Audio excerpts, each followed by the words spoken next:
Orang bersyahadat tapi tidak melaksanakan sholat, bagaimana kisahnya orang tersebut? Lalu tidak bayar zakat. Nah ini Islamnya Islam bohongan nih. Sehingga ulama di dalam hal masalah meninggalkan sholat ini berbeda pendapat. Hati-hati, yang meninggalkan sholat dosa besar dan sangat besar. Dan ingat, yang namanya sholat, yang bisa melakukan sholat hanya manusia pilihan Allah. Biarpun orang itu keker, gagah perkasa, sehat, kuat, belum tentu dia bisa sholat 3 menit sholat duhur, belum tentu bisa. Lihat saja, na'udzubillah, ada orang nggak bisa sholat, padahal dia kalau ngangkat semen berjam-jam bisa. Tapi giliran suruh sholat nggak bisa. Padahal kalau sholat nggak bisa berdiri, dia boleh baring, boleh duduk, nggak bisa duduk boleh baring, nggak bisa baring boleh telentang. Dengan sesuka hati, cara sebisa-bisanya. Tidak dipersulit urusan sholat. Lihat, begitu mudahnya sholat. Waktu berdiri pun nggak menjinjing apapun di tangannya, tidak memikul apapun di pundaknya, nggak ada. Berdiri begini. Tapi tidak semua orang bisa melakukan sholat. Sebab yang diizinkan sholat oleh Allah, karena sholat itu mau menghadap kehadirat Allah subhanahu wa ta'ala. Dia akan menjadi orang yang sangat dekat kepada Allah dengan sujudnya.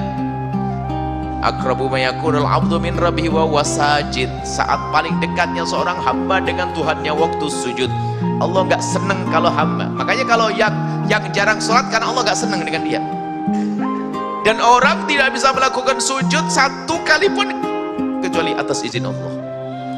Berarti Anda masih diizinkan sujud, sholat, ketahuilah Anda masih disintai oleh Allah. Allah senang hambaku sujud, menghambakan kepadaku, bertawaduk di hadapanku.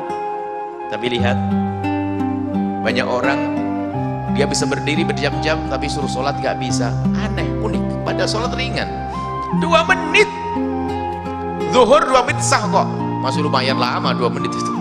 Ada yang 1 menit 12 beres. Tapi kenyataannya lihat, ada orang gak bisa. Kenapa? Karena Allah menghinakan orang tersebut. Maka hati-hati.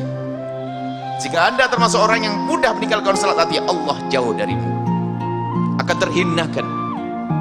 Dan juga jangan sampai ada di rumah kita 1 orang yang tidak sholat. Sebab jika ada di rumah kita 1 orang yang tidak sholat, akan dicabut rahmat dan rumah tersebut.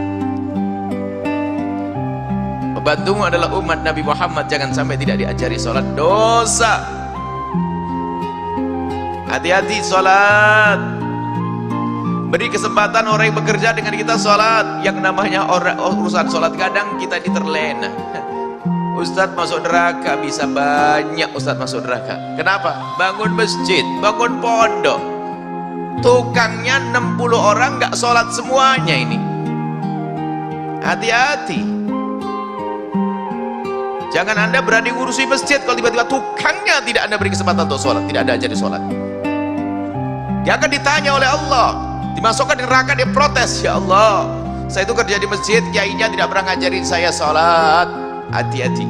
Alangkah banyaknya orang terlena. Yang dipikirkan adalah agar masjidnya cepat jadi, khawatir tidak ikhlas ustaz tersebut. Kenapa? Dia hanya pengen disebut bahwasanya masjidnya besar, bagus, lupa bahwasanya masjid itu untuk apa? Untuk ngajak orang dekat kepada Allah. Apakah tukangnya bukan manusia? Lah kok nggak diajak, berarti kita sudah lupa. Mungkin waktu bangun masjid impiannya bukan ridho Allah, impiannya adalah saya ingin menjadi panitia tersukses. Bangun pondok pun juga sama seperti itu. Ingat, semua yang bekerja harus sholat. Jangan sampai ada yang tidak sholat. Beri waktu, istirahatnya ditambah 10 menit. Beri waktu. Punya karyawan 2 tidak sholat semuanya, Masya Allah. Lah kok daftar masuk neraka? Mending gak usah pakai karyawan, kerja sendiri. Karyawan 2 itu 2 karyawan. Kalau 1000 karyawan, wah dalam banget tuh nerakanya. Tapi sebaliknya punya karyawan 2 sholat semuanya, Allah jadi pahala. 1000 karyawan hebat. Hati-hati urusan sholat. Jangan main-main urusan sholat. Sholat adalah saat kita mengadu kepada Allah. Salat kita bersalam kepada Allah. At-tahiyatul barakatuh. Assalamualaikum ayuhan nabi. Assalamualaikum. Asyhadu an la ilaha illallah. At-tahiyatul barakatuh kan salam kepada Allah. Makanya kalau ada orang yang meninggalkan sholat, dosa besar. Dan karena yang meninggalkan sholat dosanya sangat besar, maka sholat dimudahkan oleh Allah. Mudah, nggak bisa berdiri, boleh duduk dan seterusnya.